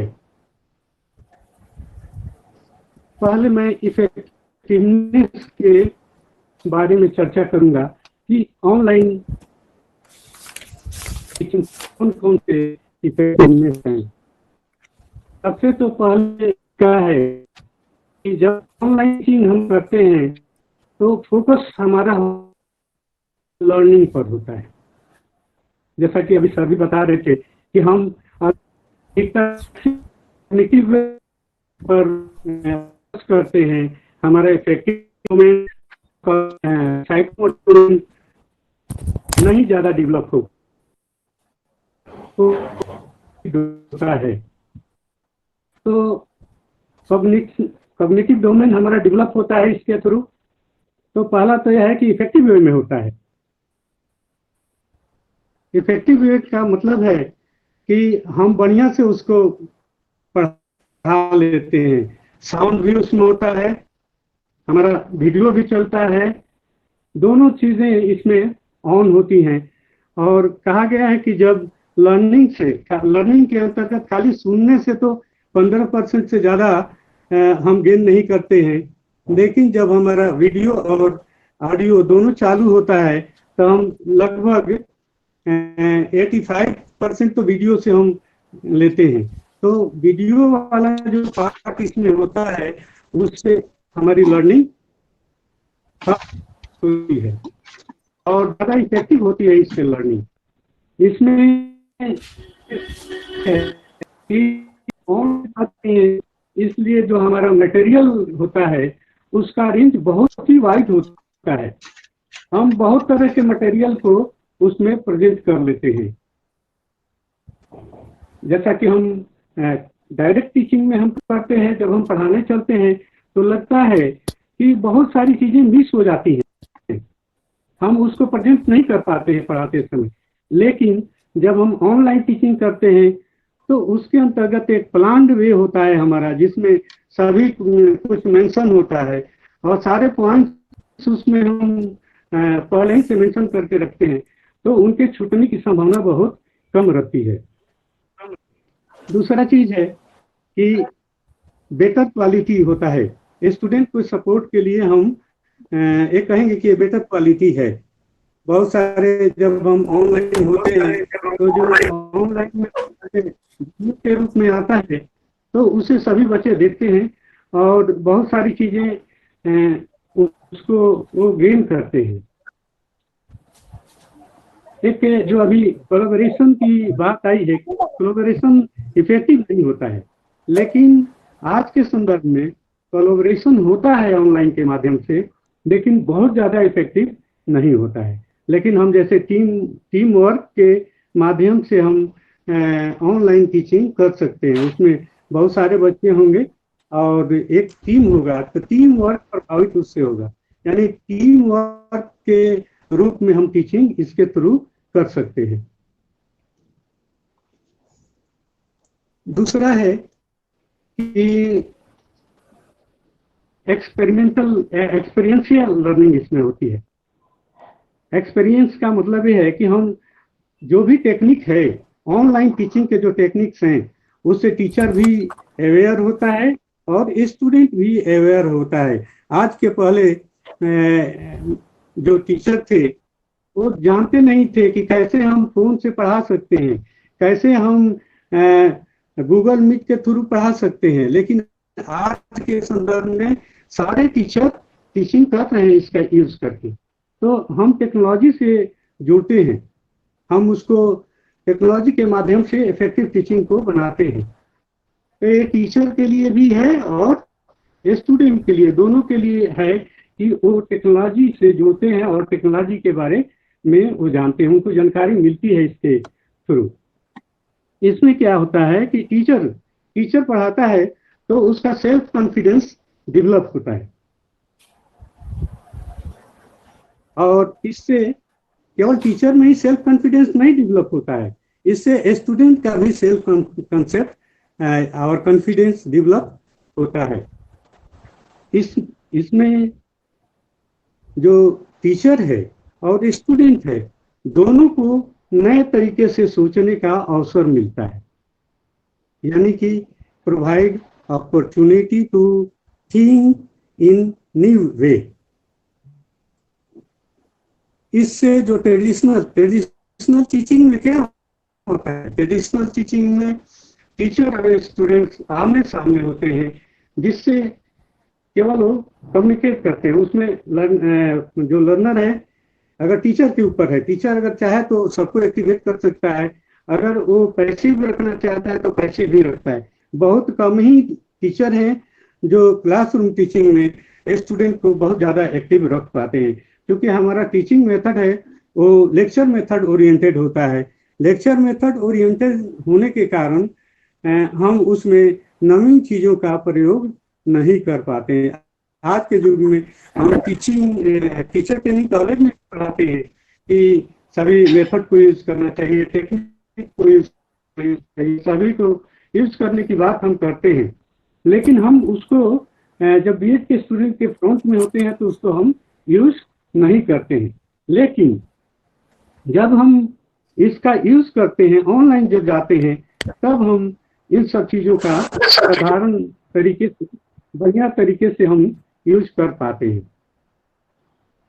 फिर है कि करिकुलम हमारा लिमिटेड होता है, लेकिन जब ऑनलाइन टीचर होता है तो करिकुलम को ब्रॉड बना सकता है, बहुत सारी चीज़ों को वो शामिल कर लेता है उसके अंतर्गत, अपने करिकुलम के अंतर्गत।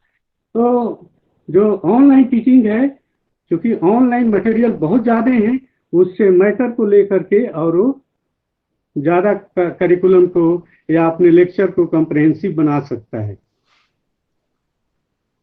ये है कि टीचर को और लर्नर को दोनों को फ्लेक्सिबल बनाता है, इसमें फ्लेक्सिबिलिटी रहती है। टीचर अगर चाहे तो घर पे भी रह करके अपना टीचिंग कर लेता है, अपने इच्छा अनुसार कर लेता है, कम्युनिकेट कर देगा स्टूडेंट को कि हाँ भाई इस समय मैं लेक्चर दूंगा, और स्टूडेंट के अवेलेबिलिटी के अनुसार ये कंडक्ट किया जा सकता है। तो ये अपॉर्चुनिटी देता है इसके लिए। प्रोवाइड सेटिस्फेक्शन, टीचर को भी सेटिस्फेक्शन देता है और स्टूडेंट को भी, क्योंकि ऑडियो वीडियो से इंटरेस्ट क्रिएट होता है, जनरेट होता है इंटरेस्ट। तो बच्चों के अंतर्गत इंटरेस्ट क्रिएट होने से बच्चे इंटरेस्टेड होते हैं। अभी आ रहा था, सभी ने क्रिटिसाइज किया कि बच्चों को पहले तो कंप्यूटर या जो टैबलेट है, मोबाइल है, कहा गया कि मत दो, लेकिन अब तो आ रहे हैं कि दो। दरअसल उसके पीछे ये लॉजिक था कि स्टूडेंट जब मोबाइल यूज करते हैं तो कंटिन्यूअस यूज करते हैं और दूसरा चीज यूज नहीं करते हैं, वो केवल गेम के लिए ही यूज करते हैं। पढ़ने के लिए कह दो तो 15 मिनट पढ़ लेंगे, उसके बाद भर दिन लगे रहेंगे गेम में। इसके लिए पहले मदर फादर जो भी पेरेंट्स थे उसको मना करते थे, लेकिन आज जो स्कूल सिस्टम में के थ्रू दिया जा रहा है उनको टीचिंग, उससे बच्चे ऑनलाइन हो करके और लर्निंग कर रहे हैं, मैक्सिमम लर्निंग उनसे मिल रही है। ऐसा नहीं है कि उससे बेनिफिट ज़्यादा नहीं हो रहा है। तो ये अपॉर्चुनिटी हमें प्रोवाइड करता है, फ्लेक्सिबिलिटी देता है सभी के लिए, दोनों के लिए, लर्नर के लिए और टीचर के लिए, दोनों के लिए।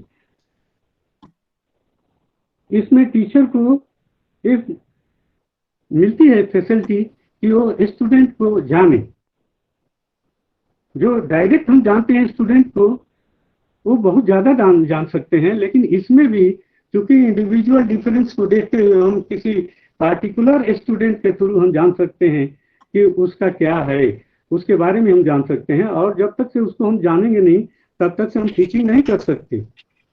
तो इसीलिए उसके जानने के लिए हम टेक्नोलॉजी का, ऑनलाइन टेक्नोलॉजी का हम यूज करते हैं, जो उससे वो बेनिफिट होता है।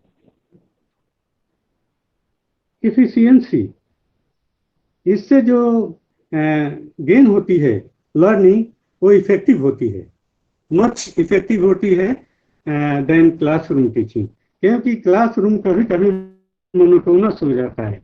हम इस टीचिंग के माध्यम से कभी कभी हम maximum time audio visual aids का यूज करते हैं, बहुत सारी चीज़ों को उसमें साइट करते हैं, जिससे लड़के अट्रैक्टिव होते हैं और उनकी लर्निंग पॉजिटिव होती है, अच्छी होती है, और इससे उनका एक्सपीरियंस है। ये टॉपिक है कि करंट सिनेरियो में ऑनलाइन कहाँ तक समुचित है।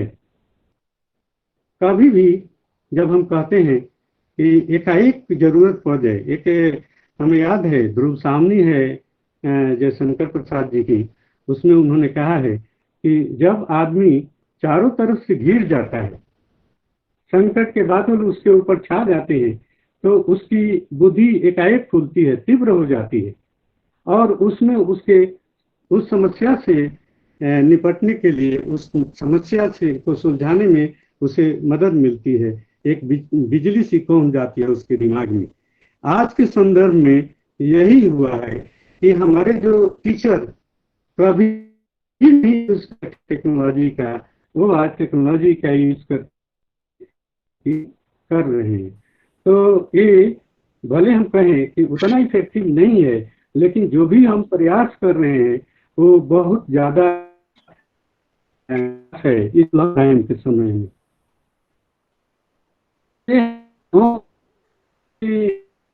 हम जो टीचिंग हुई कब शुरू हुई?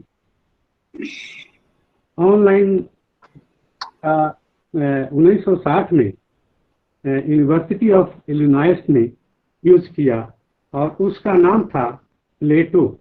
उसको टीचिंग का जो माध्यम था उसका उन्होंने नाम दिया प्लेटो, जिसका मतलब है program logic for automatic teaching operation. इस टीचिंग के माध्यम से 1000 टर्मिनल क्रिएट किए जा सकते थे उस समय, लेकिन तब तक आज के तरह ऑनलाइन नहीं था कि हम यहाँ हैं और यहाँ से कनेक्ट हो जाएं किसी दूसरे कंट्री में। उस समय लोकल एरिया के तरह की नेटवर्किंग की थी, लेकिन बाद में इलेक्ट्रॉनिक यूनिवर्सिटी नेटवर्क ने 1984-86 में प्रोवाइड किया ऑनलाइन टीचिंग, ऑनलाइन कोर्सेज दिए गए उसके समय। लेकिन जो ऑनलाइन की शुरुआत हुई वो 1992 में जाकर के शुरू हुई, और वो भी यूनिवर्सिटी ऑफ इलिनॉइस से शुरू हुई, और उसका नाम दिया गया कैलिफोर्निया वर्चुअल यूनिवर्सिटी, CVU दिया गया, और इसके माध्यम से ऑनलाइन टीचिंग शुरू हुई। ये एक मिनिमम इंफॉर्मेशन है। ऐसे जैसे जैसे कंप्यूटर का डेवलपमेंट हुआ वैसे वैसे इस इंटरनेट का भी डेवलपमेंट हुआ, और इंटरनेट के डेवलपमेंट के बाद हम ऑनलाइन टीचिंग के ऊपर आए हैं। लेकिन जो अभी चर्चाएं हो रही हैं कि हम जो ऑनलाइन टीचिंग कर रहे हैं वो बहुत ज़्यादा फुल नहीं है, और क्योंकि इसके पीछे चैलेंजेस हैं जो कि इस का एक पार्ट है। और उस चैलेंजेस के लिए कौन कौन से चैलेंजेस हैं? तो पहला है कि demand of technical knowledge. Demand of knowledge का मतलब है कि हमें कंप्यूटर के बारे में जानकारी हो, हमें इंटरनेट पर उन टूल्स के बारे में जानकारी हो। लेकिन बहुत सारे टूल्स हैं उनको यूज करना चाहिए, यानी कि हम आज के डेट में भी टेक्निकल नॉलेज का ज्ञान, और खासकर स्टूडेंट तो इससे बहुत परिचित नहीं थे। जो मैक्सिमम जो बच्चे हैं वो या तो रिच फैमिली से आते हैं, उनके पास स्मार्टफोन है जो यूज करते हैं, और उनको ज़्यादा इसके बारे में नॉलेज है। एक बात और कहूँगा कि आज के जो बच्चे हैं हमसे ज़्यादा उनको टेक्निकल नॉलेज का ज्ञान है, वो ऑनलाइन का उनको बहुत ज़्यादा ज्ञान है। लेकिन एक इन बच्चों को ज्ञान है या जो जिनके पास संसाधन है इस तरह के, जिनके पास से फैसिलिटी है, जिनके पास से नॉलेज है। तब ये है कि नॉलेज होना चाहिए। अब बिना नॉलेज के लॉकडाउन हुआ, न टीचर को नॉलेज था न स्टूडेंट को नॉलेज था। तो इस हालत में कह दिया गया है एकाएक कि हाँ भाई आप घर में बैठे आप टीचिंग कीजिए। कहाँ से करें? बहुत सारे टीचर के पास स्मार्ट मोबाइल फोन नहीं है, वो कैसे टीचिंग करेगा? तो ये सारी जो प्रॉब्लम्स है, चैलेंजेस है इस ऑनलाइन की। दूसरा है कि lack of student participation. Student का पार्टिसिपेशन कम हो रहा है। मैं आपको बताऊं कि मैं कॉलेज के जब वेबसाइट से जाता हूं, स्टूडेंट को देखता हूं जो टीचर पढ़ा रहे हैं, तो देखता हूं कि उसमें स्टूडेंट ज़्यादा पार्टिसिपेट नहीं कर रहे हैं। यानी कि जो नॉन अटेंडिंग सिस्टम है वो इसमें भी बरकरार है। यानी कि जब स्टूडेंट आएंगे ही नहीं तो आप किसको टीचिंग होंगे जब करेंगे? यानी टीचिंग आप उसी को करेंगे जो ऑनलाइन होगा। तो ऑनलाइन बच्चे नहीं आ रहे हैं, तो हम जो भी प्रयास कर रहे हैं उसका बहुत ही कम बेनिफिट उनको पहुंच रहा है। तो सबसे जरूरी है, सबसे आवश्यक है, सबसे यह नीड है कि लर्नर है उसका एक्टिव पार्टिसिपेशन हो। जब तक से लर्नर का एक्टिव पार्टिसिपेशन नहीं होगा तब तक से हमारा ऑनलाइन सिस्टम फेल्यूर होगा।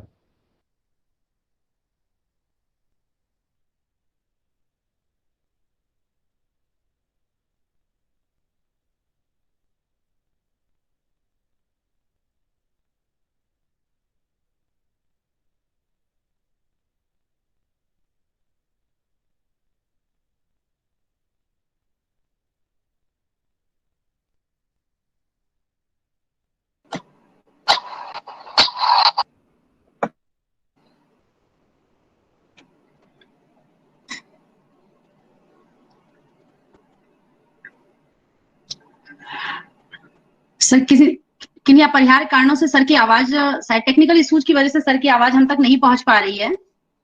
सर क्या आप मुझे सुन पा रहे हैं? सर का म्यूट हो गया है।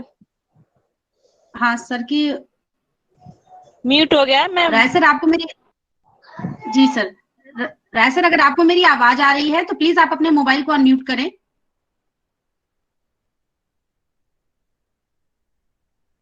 राय sir, I think sir Rai sir तक मेरी आवाज नहीं पहुंच पा रही है। राय सर आपको मेरी आवाज आ रही है?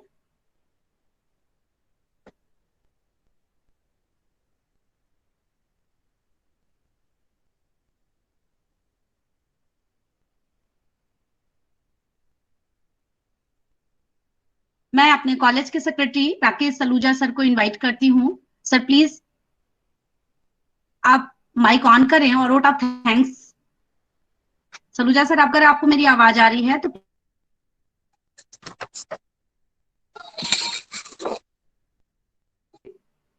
हेलो। हाँ, हेलो। सलूजा सर। हाँ ma'am, can you hear me? Yes sir बोलिए sir. Good afternoon doctor Shukla, doctor Harjeet Kaur Bhatia, doctor Pathak and doctor Rai sir. Hello, welcome sir, welcome to this. मुख्य अतिथि है। It's a great honor for me to propose a vote of thanks. I, Rakesh Saluja, on behalf of GNC and entire fraternity of the college, extend my sincere thanks, first of all, to the Almighty and propose a hearty vote of thanks to our chief guest, Professor Dr. R.P. Shukla, who spared his valuable time from his busy schedule to grace the occasion. Thank you, sir, for your thoughtful, thought-provoking, and interesting address. I would like to thank our distinguished speaker, Professor Dr. Harjeet Kaur Bhatia, Professor Dr. R.P. Pathak, and Professor Dr. R.K. Rai for making an excellent presentation and making this webinar meaningful and interesting with their enlightened views. I would like to express my deep gratitude to our principal and convener of this webinar, Dr. Poonam Pandey, and for providing the guidance, and Mrs. Indu Jain, organizing secretary, for her efforts towards organizing this webinar. I also extend my thanks to core team and all the teachers for their cooperation for the webinar, as it requires meticulous planning and bird's eye for detail.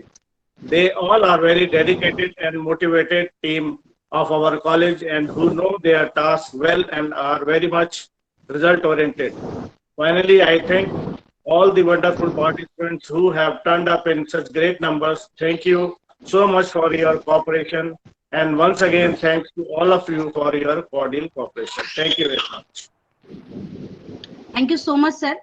Thank you so much for vote of thanks. At the end of this webinar,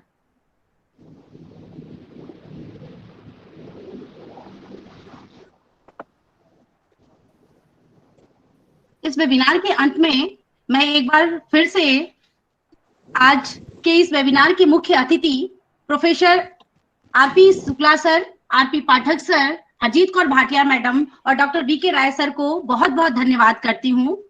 Shukla sir, आपने जो अपने विचार रखे उससे जितने भी हमारे श्रोता थे वो सारे प्रभावित हुए और ऐसा लगा सर कि आज हमें सूर्य का एक ओज जो है हमें मिला है आपके विचार के रूप में, और आपके विचारों को सुन के सर बहुत ही अच्छा लगा और मैं उम्मीद करती हूँ कि भविष्य में भी आपका आशीर्वाद हमें यूं ही मिलता रहेगा।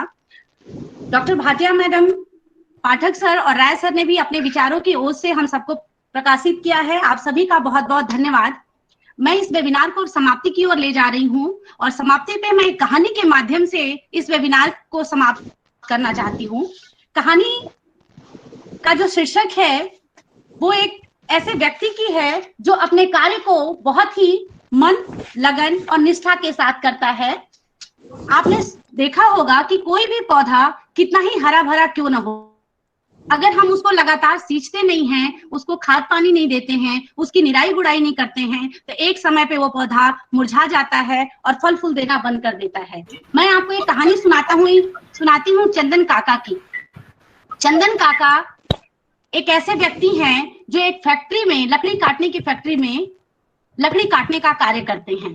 चंदन काका रोज बड़ी निष्ठा के साथ फैक्ट्री में जाते हैं और लकड़ी काटते हैं। कंपनी का जो मालिक होता है वो चंदन काका की तारीफ करते नहीं थकता। वो हर दिन अपने मजदूरों के सामने, सभी के सामने चंदन काका की खूब तारीफ करता है। चंदन काका की तारीफ को सुन करके जो बाकी मजदूर होते हैं उनमें कुछ तो बहुत खुश होते हैं, लेकिन कुछ मजदूर ऐसे होते हैं जो चंदन काका से जलने लग जाते हैं और वो बड़े परेशान होते हैं कि चंदन काका को कैसे नीचा गिराया जाए। एक दिन उनमें से एक नौजवान मालिक के पास जाता है और मालिक से कहता है कि मालिक, ये क्या है, हम लोग इतना काम करते हैं लेकिन आप तारीफ सिर्फ चंदन काका की करते हैं, हमारी तो कभी तारीफ नहीं करते, जबकि वो रोज लेट आते हैं, बीच में छुट्टी पे भी चले जाते हैं। हम ऐसा कुछ भी नहीं करते, ना तो हम छुट्टी करते हैं, नहीं लेट होते हैं और लगातार अपने काम को करते रहते हैं। फिर भी आप हमारी तारीफ नहीं करते, सिर्फ चंदन काका की तारीफ करते हैं। इस बात से परेशान होकर मैं आज आपके पास आया हूँ। मालिक सारी बात को सुनता है और कहता है, देखो मुझे इस बात से कोई मतलब नहीं है कि कौन लेट आता है, कौन क्या करता है। मुझे इस बात से मतलब है कि शाम को जब इस काम का अंत होता है तो चंदन काका सबसे ज्यादा लकड़ियां काट के मुझे देते हैं। नवयुवक कहता है, अगर ये बात है तो क्यों ना एक प्रतियोगिता का आयोजन करा दिया जाए और आप खुद देख लीजिए कि सबसे ज्यादा लकड़ियां कौन काटता है। प्रतियोगिता दूसरे दिन आरंभ होती है और लोग जो है बड़े उत्साह के साथ, बाकी जितने भी मजदूर होते हैं वो आते हैं, लकड़ी काटने का कार्य शुरू करते हैं। वो नौजवान जो शिकायत लेकर के आया होता वो भी पूरे उत्साह के साथ लकड़ी काटने का कार्य करने लग जाता है। लेकिन चंदन काका रोज की भांति बिना चिंता के आते हैं और लकड़ी काटने के कार्य में लग जाते हैं और जैसे ही दोपहर होती है वो फिर से अपना लंच के टाइम पे छुट्टी के लिए चले जाते हैं। जो बाकी मजदूर होते हैं कहते हैं, आज तो चंदन काका की हार पक्की है, क्योंकि वो देखो लंच के लिए भी चले गए हैं, अब विश्राम करेंगे तब तक हम और ज्यादा लकड़ियां काट लेंगे। समय बीतता है, 1 घंटे बाद चंदन काका जो है आराम से अपनी कुल्हाड़ी को अपने कंधे पे टांगे लौटते हैं। लोग आपस में बातें बना रहे होते हैं कि आज जो है इसी युवक की जीत होगी और चंदन काका की हार होगी। चंदन काका फिर से जाके अपने कामों में लग जाते हैं। पूरा दिन बीत जाता है। शाम को लकड़ियों की तुलाई शुरू होती है कि किसने कितनी ज्यादा लकड़ियां काटी। उस युवक ने जो शिकायत लेकर के गया होता है उसने कुल 11 किलो लकड़ियां काटी, जो और मजदूरों से सबसे ज्यादा थी। लोग बड़े खुश होते हैं, तालियां बजाते हैं। फिर चंदन काका की बारी आती है और चंदन काके की लकड़ियों की जो है तुलाई होती है। जब उसको तोला जाता है तो पता चलता है कि चंदन काका ने कुल 12 किलो लकड़ियां काटी हैं। अब ये जब लकड़ियां देख करके लोग जो है हैरान हो जाते हैं कि चंदन काका ने इतनी लकड़ियां कैसे काट ली। तो जो कंपनी का मालिक होता है वो बड़ा खुश होता है, क्योंकि उसकी बात तो सच निकल जाती है कि मैंने कहा था कि चंदन काका अच्छा काम करते हैं। और वो खुश होकर प्रतियोगिता में जीतने के कारण चंदन काका को 1000 रुपए का इनाम देता है। वो नवयुवक जो है विचार करता है और चंदन काका के पास जाता है और कहता है कि चंदन काका, मैं आपसे हार मानता हूँ, कृपा करके आप मुझे बताएं कि आप ऐसा क्या करते हैं जिससे आप ज्यादा लकड़ियां काट पाते हैं। तब चंदन काका कहते हैं कि जिस समय मैं विश्राम करने के लिए जाता हूँ, जो तुम्हें लगता है कि मैं जाके आराम कर रहा हूँ, उस समय पर मैं अपनी कुल्हाड़ी की धार को तेज करता हूँ ताकि मैं कम समय में ज्यादा लकड़ियां काट सकूं।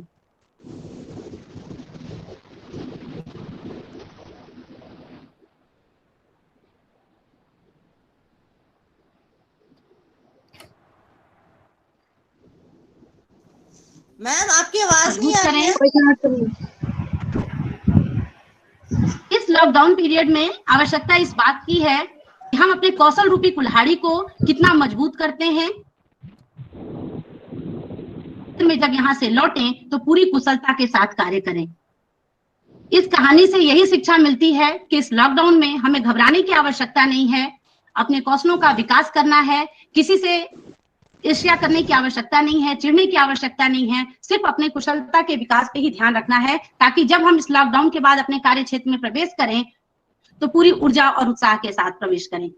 इस वेबिनार के अंत में मैं एक बार फिर से राजेश शुक्ला सर का बहुत बहुत धन्यवाद करती हूँ, डॉक्टर आरपी पाठक सर का बहुत बहुत धन्यवाद करती हूँ, डॉक्टर भाटिया मैडम का बहुत बहुत धन्यवाद करती हूँ और डॉक्टर विजय कुमार राय सर का भी बहुत बहुत धन्यवाद करती हूँ। इसके साथ ही साथ संध्या मैडम हमारे साथ जुड़ी हुई हैं और पूरे देश से बहुत सारे शिक्षाविद जो है हमारे साथ जुड़े हुए हैं। मैं उन सभी का बहुत बहुत धन्यवाद करती हूँ कि उन्होंने अपना कीमती समय निकाल करके इस वेबिनार में अपना समय दिया। और इस वेबिनार को ऑर्गेनाइज करने में मेरी पूरी टीम, मैडम इंदू जैन, प्रियंका जायसवाल, जगमोहन जी, किशनवीर जी और साथ में हमारे कॉलेज के और भी जितने भी सदस्य हैं वो सभी लगे रहे, उन सबका भी मैं धन्यवाद करती हूँ। और इस कार्य को करने के लिए हमेशा प्रेरणा देने के लिए मेरे कॉलेज के सचिव राकेश सलूजा सर को मैं बहुत बहुत धन्यवाद देती हूँ कि कार्य करना चाहती हूँ तो कभी भी मुझे रोकते नहीं हैं और ये बोलते हैं कि मैडम आप चलिए, मैं आपके साथ हूँ। तो उनके साथ के लिए मैं राकेश सलूजा सर को भी धन्यवाद करती हूँ कि सर का साथ यूं ही बना रहे और आप गुरुओं का आशीर्वाद जो आज हमारे साथ जुड़े हैं, उन गुरुओं का आशीर्वाद मेरे और मेरे कॉलेज के ऊपर हमेशा बना रहे। इसी के साथ मैं आप सभी का धन्यवाद करती हूँ कि आप लोग पुनः एक वेबिनार और मैं कराने वाली हूँ जिसका लिंक आप लोगों को 2 दिन बाद मिल जाएगा, तो आप लोग उस वेबिनार में भी जुड़ें। आप सभी का बहुत बहुत धन्यवाद। So much. अंत में मैं सागर जी हमारे साथ जुड़े होंगे, मैं सागर जी का धन्यवाद करना रह गया। सागर जी मैं आपका भी बहुत बहुत धन्यवाद करती हूँ।